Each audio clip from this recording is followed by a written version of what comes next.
Having your own home is awesome, but it's also a lot of work. The good news, finding help for your projects has never been easier. Introducing Angie, the app that puts all your home care needs in one place. Need a pro to fix that emergency leak? Maybe you're looking to set your seasonal tasks on autopilot. Angie can handle all that and more. Expert pros, hundreds of home projects, clear pricing, and the easiest way to book and pay in seconds. This is Angie, your home for everything home. Download the app today. All right, thank you, Anderson. Appreciate it. Have a good weekend. I'm Chris Cuomo, and welcome to Primetime. We just got new information. Tonight, we are being haunted by the unknown, and we have a big development in the case of that missing New York woman, Gabby Petito.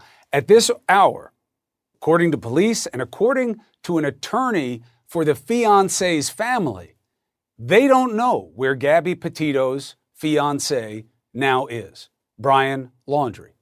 They don't know where he is. We have the developments, and we will get to the police, and we will piece together where we are now and what this could mean. They are looking for him right now, and by they, I mean the FBI, not just the family. Now, back to the agony of the unknowns. The military didn't know who they actually hit in Afghanistan, they say, when targeting ISIS there during our pullout.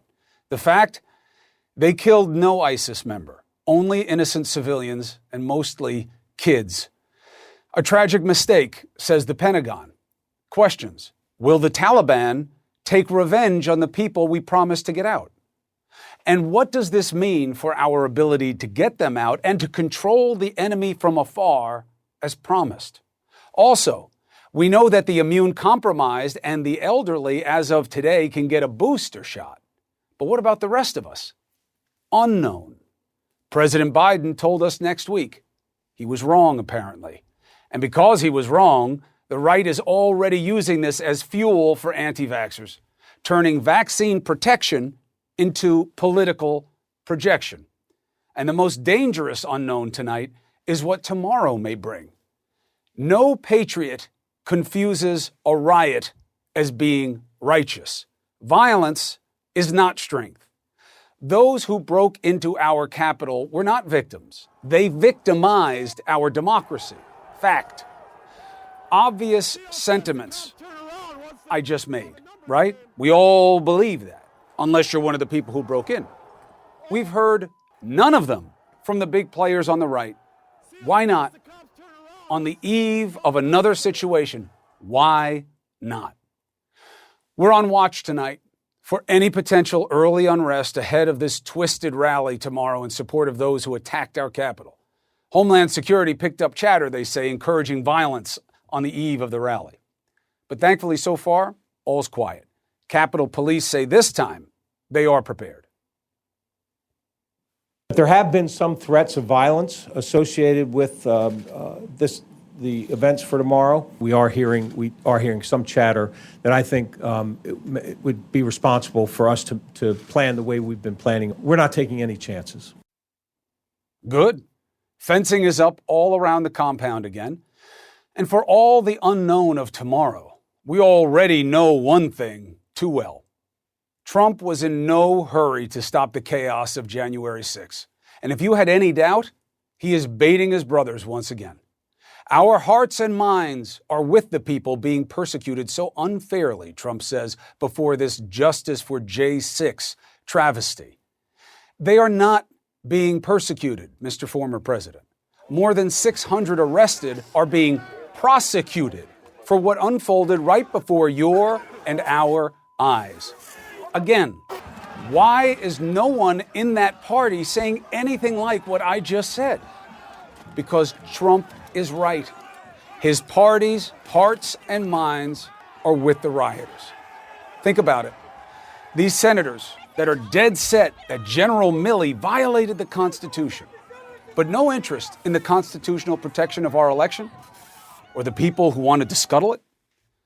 Senator Ted Cruz and co. jumped on revelations from this new Woodward book that our Joint Chiefs of Staff had calls with his Chinese counterpart in the waning days of the Trump presidency. Why? To assure the Chinese that we weren't going to start a war. They hate it. They hate that he did it. But then, when it turns out, 15 others were on those calls. The Secretary of Defense was looped in. Tonight, we're learning a deputy to Trump's former acting Secretary of Defense, Chris Miller, held his own call with his Chinese counterpart on January 6th, 2 days before Milley's second call, further undercutting criticism that Milley went rogue. Do any of them back off? None. Especially Senator Cruz. If he is about law and order and protecting the Constitution, why did he want to be the face of the big lie and efforts to stop certification without cause? Remember this? I think Cruz would want us to do this, so yeah, absolutely. I think we're good. That's what you want to be the face of. Why is the senator silent about tomorrow? No warnings to those coming to support those who attacked the Capitol? In fact, you are more critical of the media than of those responsible for the infamy of January 6th. The same media that you cited as the only proof about your election concerns, by the way. And that's not irony, because it is all a sham. Remember this guy? I'm going to tell you what I really think of Donald Trump. This man is a pathological liar. He doesn't know the difference between truth and lies. Do you? What happened to that guy? I think we know. Cruz and co. are not about real law and order. Their law is to do as ordered by Trump. And now there is a cadre of Cruzes in Congress, and even a QAnon kook. And if you don't go along, you got a target on you.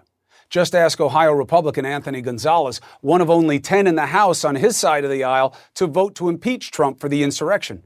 He just announced he won't be running again for re-election, citing toxic dynamics in his party as a significant factor. He says he has feared for the safety of his family since the vote.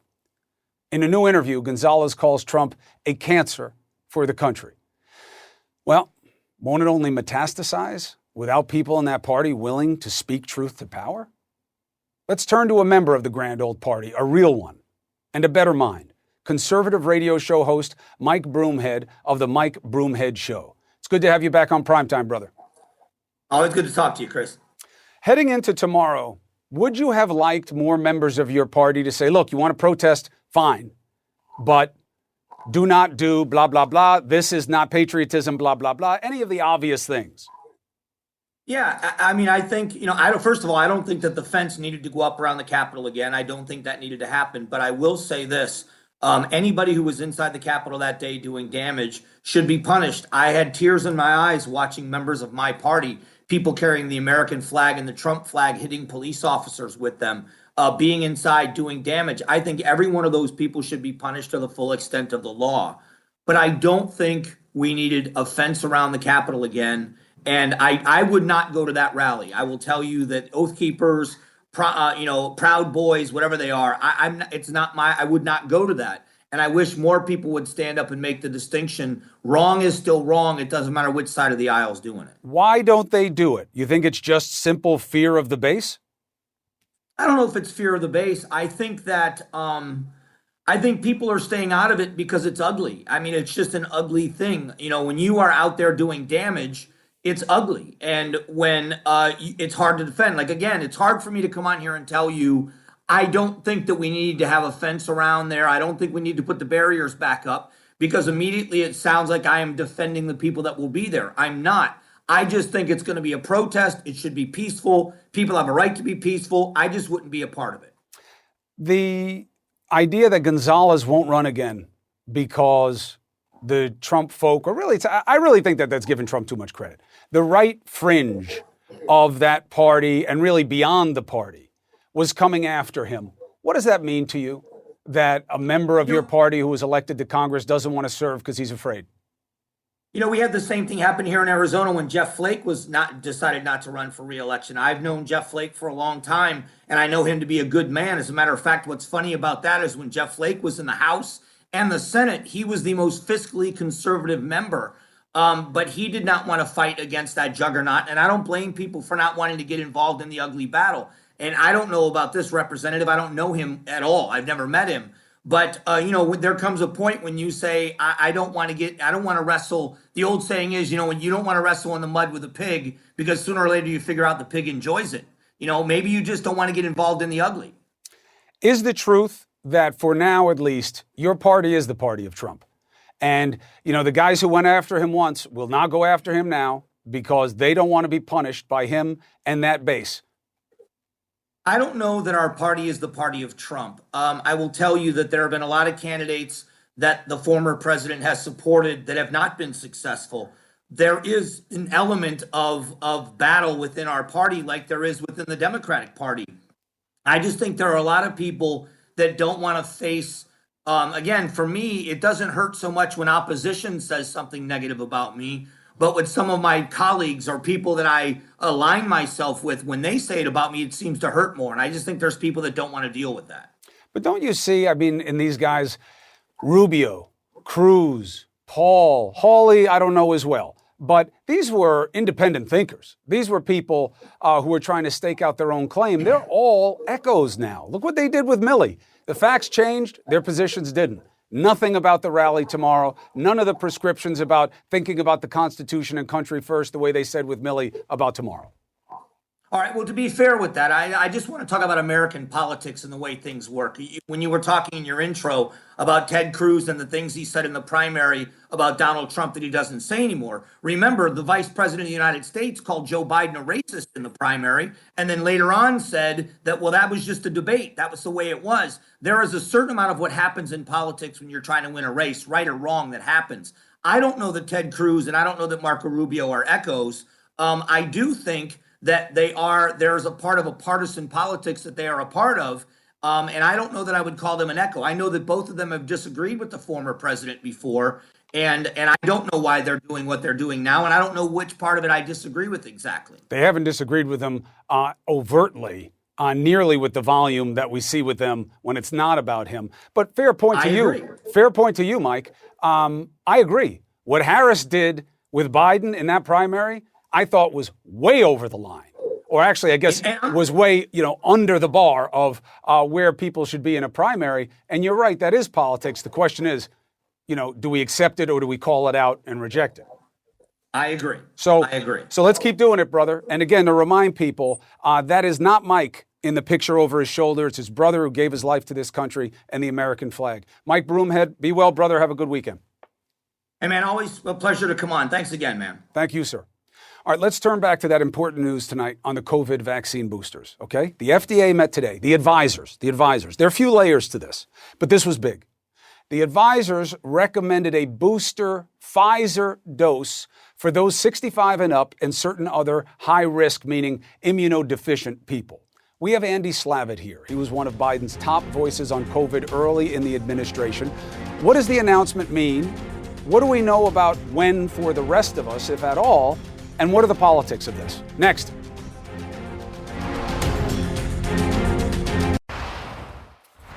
It seems most Americans will not be getting a COVID booster shot, at least not right now.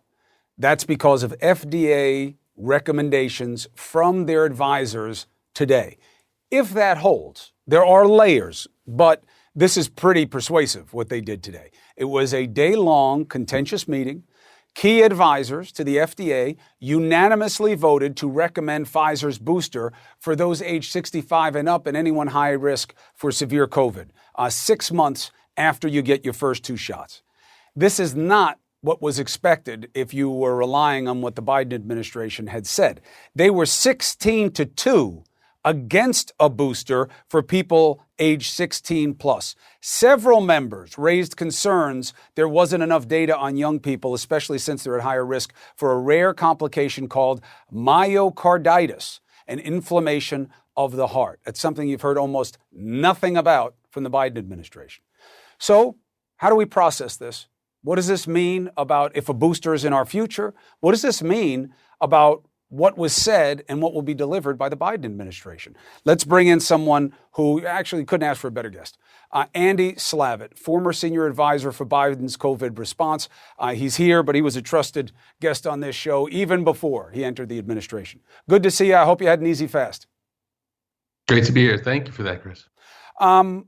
What's your take on what happened today? Well, I'm not sure why they even voted on 18 and over, given that most people that are between 18 and 30 and 18 and 40, it hasn't been 6 months, and there's not a lot of data yet. And the emerging consensus seems to be that their boosters are important, boosters do work, boosters are needed, and that there's probably some number that's either 65 or above or possibly lower. I think personally lower, maybe as low as 40. And so this was the first step in the process. As you said, there's layers. I suspect I wouldn't be surprised if when all is said and done, we end up with a more concrete recommendation that has a lower age. Even if we don't, I think what will happen is as time spools out and we get to the point where more and more people are at that 6-month mark, they'll expand boosters even further. So it's a strange way to operate. I think we need a microscope on a messy process, but I think we'll end up in the right place. Messy process, does that apply to the politics as well? Do you believe it's too early to say that Biden got out over his skis on this? You know, I think I can't remember exactly the words that the president used, but I think he said something, said or should have said, or later said that this is all subject to the FDA's review, and that he wanted the nation to be prepared. He made it sound like he was going to be bringing us booster shots September 20. Yeah, there could have been more emphasis on what I think he came back and said later, which is that this waited for an FDA review. So I think that's a fair comment if he didn't emphasize that enough the first time. I think the second time he came back and was a little clearer, and that's right. I don't think he had the intention of trying to front run the FDA. I think in the end, I don't think it was politics so much as he was trying to be proactive and show that we were going to be ready and proactive. I do think, for what it's worth, the data can allow you to reach either conclusion, either 65 and above, or something lower, depending on what you're trying to solve for. If what you care about is keeping people out of the hospital, there's really compelling data above 65, maybe above 50. But if what you care about is keeping schools open, and what you care about is reducing the spread, and what you care about is keeping businesses open, you can really justify dropping that down to a lower age. Well, it's just you got to be clear on the messaging for two reasons. One, doubt sows division. And second, it's literally being weaponized by your enemies. That takes me to the last aspect of this, for me at least. Myocarditis. I got a 15-year-old. I got an 18-year-old.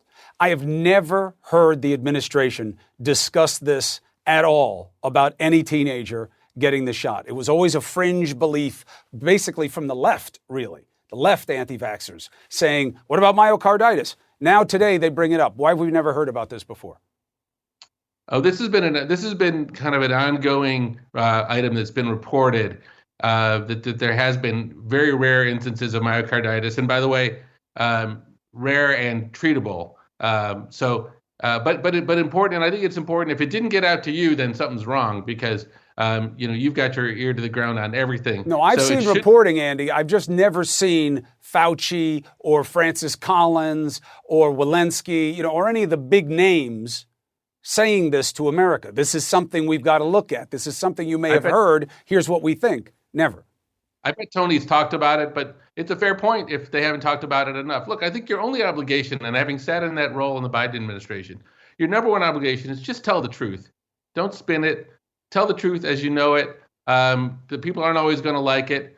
We know that there are modest side effects that happen from time to time. We shouldn't pretend that there aren't any. But then we should talk about what that risk is and what the benefit is. I think people are overly concerned about myocarditis, and maybe that translates into people being too sensitive to talk about it. They shouldn't be. This is a very rare occurrence. And yes, the other side is going to weaponize everything, but you can't let that dictate your obligation to tell the public the truth. And I think the administration does that for the most part. And I think in this particular case, this is not that big of a concern. But look, I'll tell you, it's not that big of a concern. But see, that's the thing. When you don't talk about it, now I get to talk about it the way I want to. And there is a little bit of truth. It is something. It is a possibility. And that's what keeps happening in this, is that gaps or messaging inconsistency now gets weaponized, and you turn what I keep using, just because it's alliterative and catchy. They keep talking about vaccine protection in terms of political projection. And every time something like this happens, they get to weaponize it. And by the way, Andy Slavitt, that's why I love having you on the show. That's why I thought it was so great for the administration that they asked you to go in. You know what you're talking about. You do not BS, and you will deal with whatever anybody wants to put in front of you. And that is key, especially right now. Thank you, brother. Appreciate you. Thanks for having me on. All right. We need to know exactly why an American gave an order that killed those 10 innocent Afghan civilians. 2 reasons. Why? 1, you're America. 2, you got to be worried about what happens in response now, especially when we have Americans and allies that are still there. So we need to understand the groundwork laid years ago that helped make what the Pentagon calls a tragic mistake more likely to occur. I'll tell you what I'm talking about next.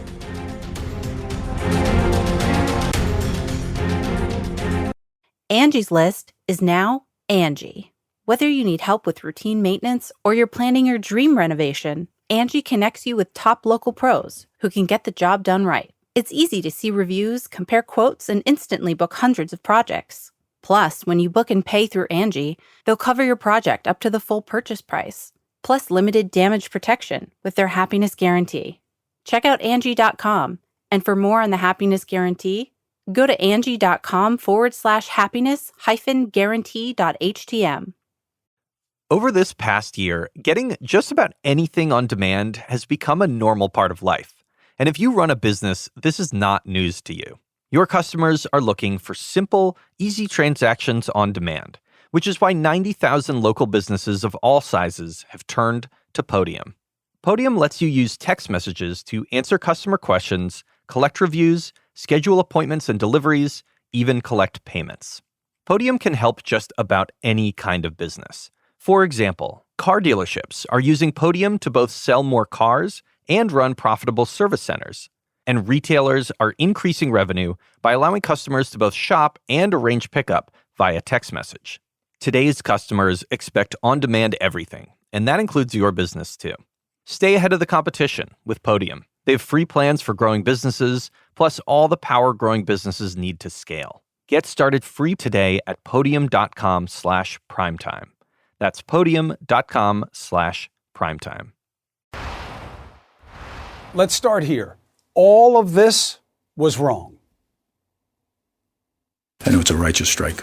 We know who they are. On a vehicle known to be an imminent ISIS-K threat.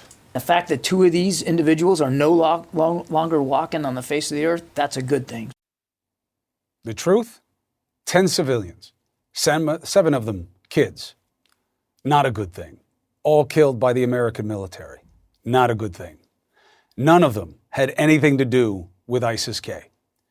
When you look at the damage done, keep in mind this was in the middle of a neighborhood. So that secondary explosion, what the DOD said was proof they stopped a terror attack, turns out it was likely somebody's propane tank. The Pentagon today admitting what reporters on the ground have been saying for weeks. Here it is. It was a mistake, and I offer my sincere apology. As the combatant commander, I am fully responsible for this strike and this tragic outcome. Look, it's good that that came out, but not this way. These things happen in war. War is hell, and that is not an excuse, but it is a reality. That's why America has to try very, very hard to be better than the norm, and certainly better than this. We got it wrong, that's clear. What's also clear is this wasn't the first time, and it won't be the last. I'm telling you that. Strikes like this are the only option we have in Afghanistan, and that's why people were arguing to keep a force there. Not everybody, but enough so that you can have intelligence gathering on the ground. There is no substitute. Remember, Biden said, we're not done fighting terrorists there. Anyone who wishes America harm, know this: we will not forgive. We will not forget. We will hunt you down and make you pay. It's just not as easy to do that from abroad. We can only do that using now what they call over-the-horizon capabilities, over the horizon. In other words, what? Drone strikes, really. The reality is some 71,000 civilians died in the 20 years international forces were in Afghanistan. And our forces have even fewer resources now to make sure they're doing it right. Simple reason, again, we're not there. A big part of that equation is the fact that in 2017, we made it easier for exactly this kind of mistake to happen. The Trump administration in 2017 relaxed the rules of engagement for airstrikes in Afghanistan. And from the end of the Obama administration to the last full year of data we have during Trump's time, civilian deaths increased 330%. How many press conferences at the Pentagon or comments by Congress did you see about those deaths? You never heard me talk about it. Everybody that matters fell asleep. Just like you didn't hear much in 2019 when Trump weakened rules about disclosing how many civilians are killed by drones. For 20 years, both parties accepted thousands of civilian deaths as the price of preventing another 9/11. The question for anyone in power is that America at her best? We're going to take a break. When we come back, there is new information in the search for 22-year-old Gabby Petito. There is a new twist. Her last contact with her family was weeks ago, vanished after a cross-country trip with her fiancé. He did not talk about it. He did not lead the search, as far as we know, and he was not cooperative with police. Tonight, new information that absolutely changes the face of this. Next. You want to do me a favor? Let's go ahead.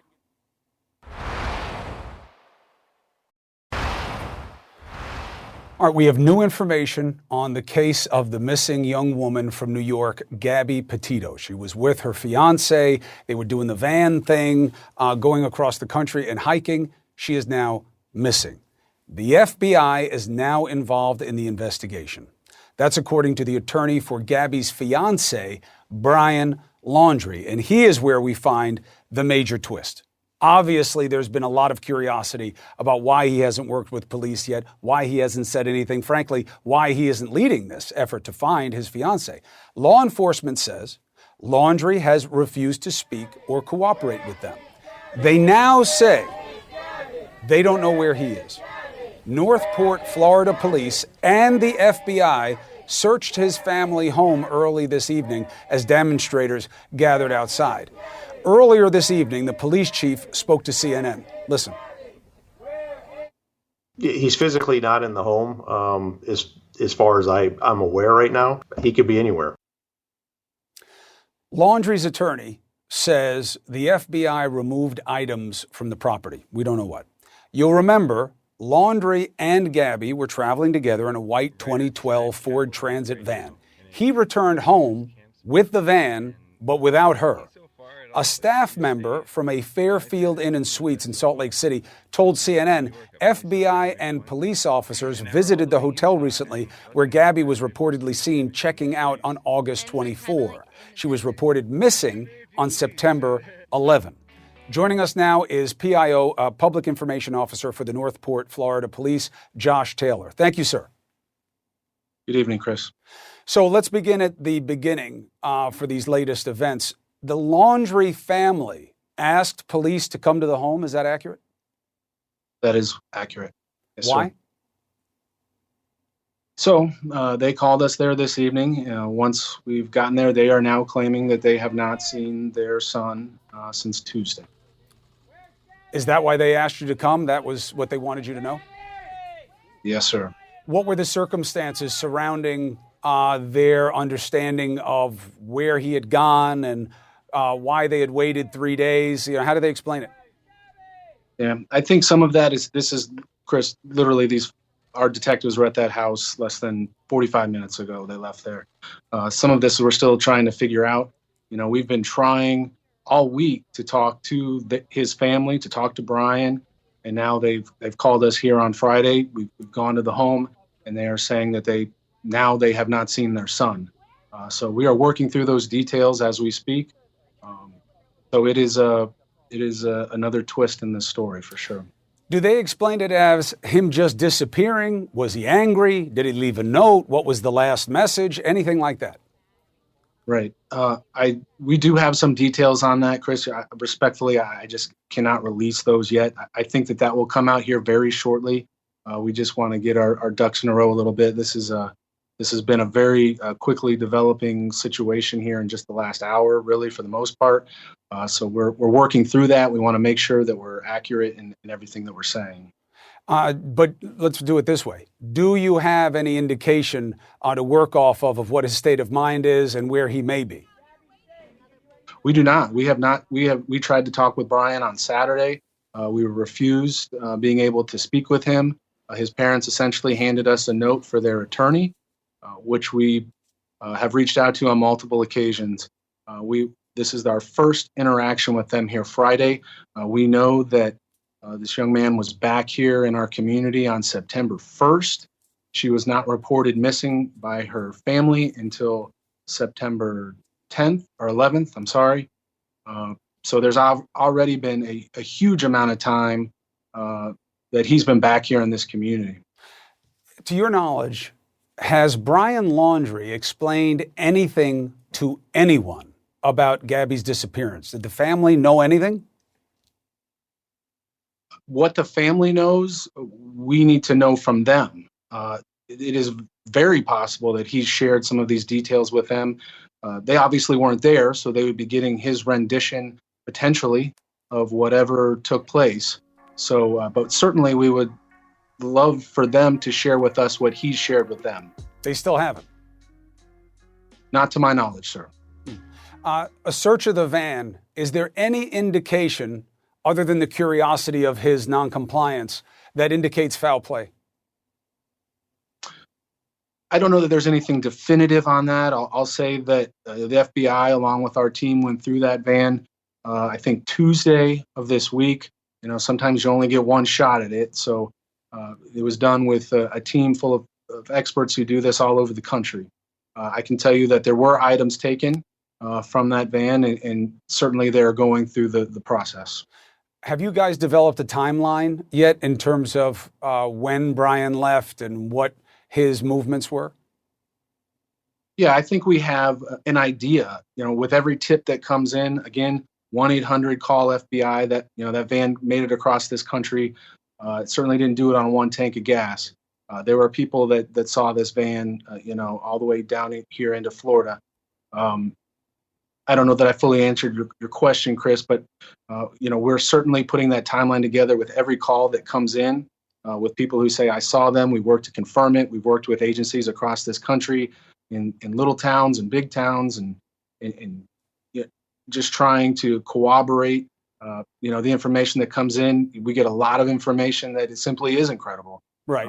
But those nuggets that help that time frame, you think you've got it, you think you've got what's going on, another piece of information comes in, and now all of a sudden that's not credible. So it is fluid. Does the FBI have better capabilities to try to locate Gabby's cell phone? We are working in collaboration with the FBI. Certainly, the answer to that question is yes. Well, we are working and collaborating with them, not only the FBI out of Tampa, the FBI office out of Denver. So there's no shortage of collaboration and us utilizing every tool that they have. At the end of the day, we do not believe if there was a crime that was committed that it happened here in our community in Northport. So it will ultimately, we're still open for the best, don't get me wrong, but we have to plan for the worst. And ultimately, that's probably going to rain down on some other community here in the United States. Josh Taylor, thank you very much for giving us information from the Northport, Florida Police. Appreciate you. Thank you, Chris. All right, be well and good luck. All right, I want to also make sure everyone sees the new missing person poster for Gabby that the FBI released today. Again, you can call the FBI if you have anything, 1-800-CALL-FBI. That is 1-800-225-5324. Now, finding is the job, but missing is the agonizing reality for the Petito family. The 22-year-old's stepfather is here, and every day is hell for them until they find out where she is, and God willing, that she's okay. What does he want us to know? What does he make of this twist? Next. Does this sound familiar? You've got one device that lets you catch the game live, another that lets you stream your favorite shows, you're watching your sports highlights on your phone, and you've got your neighbor's best friend's login for the good stuff. There's a simpler way to get all the entertainment you love without the hassle, and a great way to finally get your TV together. It's called DirecTV Stream, and it brings your live TV and on-demand favorites together like never before. So you can watch your favorite sports, movies, and shows all in one place. That means no more juggling remotes and no need to buy another device ever again. And the best part? There's no annual contract. So get rid of the clutter and the confusion and get your TV together with DirecTV Stream. You can learn more at directtv.com. That's directtv.com. Compatible device required. Content varies by package. This podcast is sponsored by HomeTap.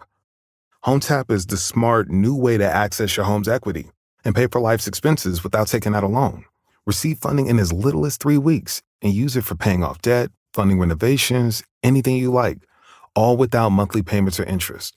Learn how it works and get a personalized estimate at HomeTap.com. Once more, visit HomeTap.com for more details. Let me show you the good news. The FBI is now heavily involved in this investigation. Nobody is better in our system at finding people. They have a missing person poster now for Gabby Petito. They are involved in the case, of course, with local police, and there are going to be different jurisdictions involved as they find places to look. I want to bring in Gabby's stepfather to see what the family makes of the new developments.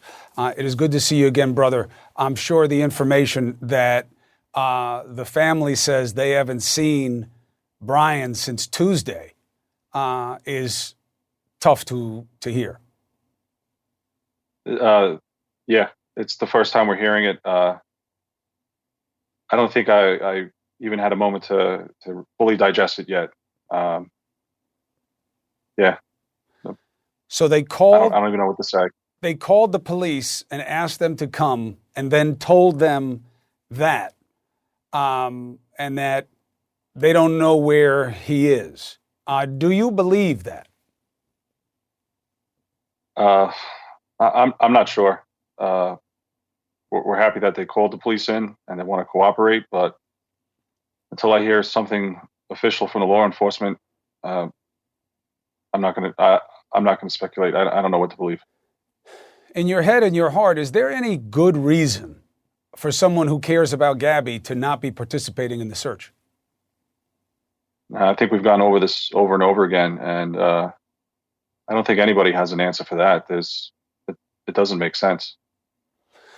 In the time that you knew them together, was he ever somebody that you were worried about? At this point, I'm not going to comment on the relationship anymore. All right. In terms of what you can control right now, what is it that matters to you and what you're able to do and what you need help with? All that matters is finding her and bringing her home. We're still trying to get the word out there, and try to find that one person that might have some details that we need, and just trying to get out there and find that person, and hopefully they can help us with anything, that'll bring her home. When you go back now and look at the last couple of times that you were in contact with Gabby, is there anything there that you didn't see during those communications that is helpful now? I'm not sure. We've been analyzing everything as much as we can, and your mind races in a million different directions when you're trying to put something like this together, and we're just still trying to get a full grasp on the whole situation. Look, you're a dad, not an investigator, and nobody expects you to be the person who puts the case together to find out where your daughter is. How are you holding up?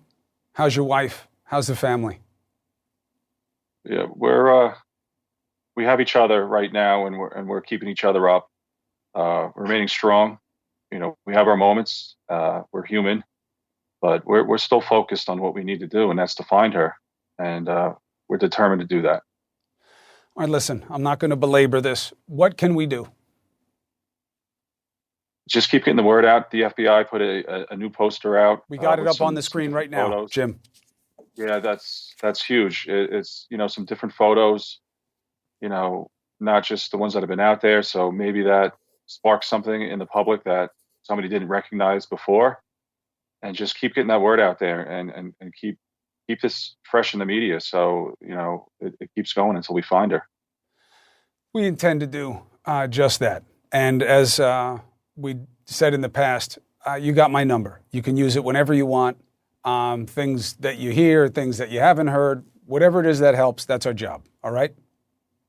Thank you so much.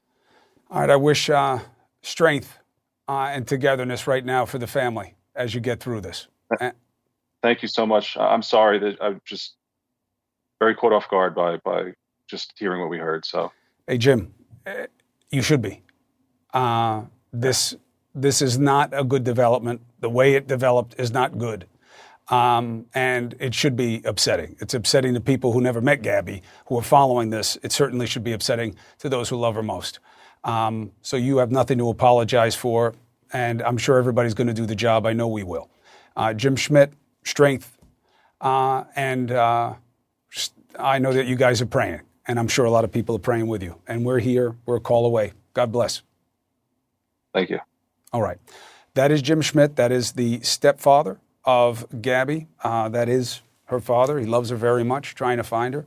1-800-CALL-FBI. If you have any tips, 1-800-225-5324. We'll be right back with the handoff.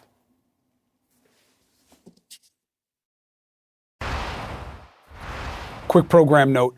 Sunday night, there's a special, The Price of Freedom, a CNN film that explores how the NRA went from a nonpartisan sporting enthusiasts organization to a politically influential force shaping American policy and culture for more than 5 decades. There are a lot of surprises in there.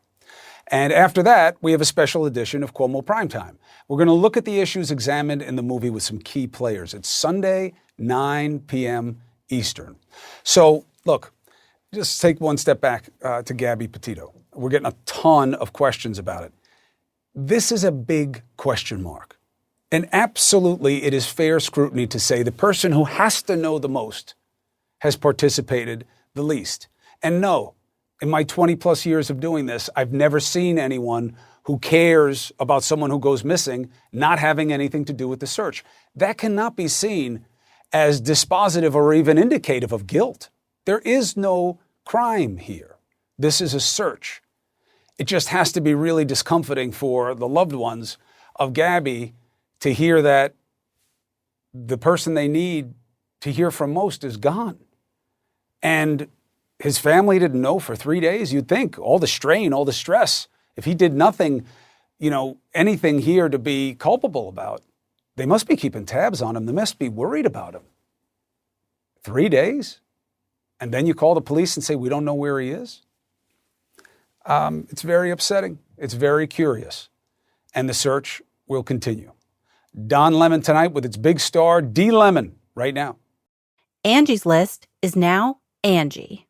Whether you need help with routine maintenance or you're planning your dream renovation, Angie connects you with top local pros who can get the job done right. It's easy to see reviews, compare quotes, and instantly book hundreds of projects. Plus, when you book and pay through Angie, they'll cover your project up to the full purchase price. Plus limited damage protection with their happiness guarantee. Check out Angie.com. And for more on the happiness guarantee, go to Angie.com/happiness-guarantee.htm.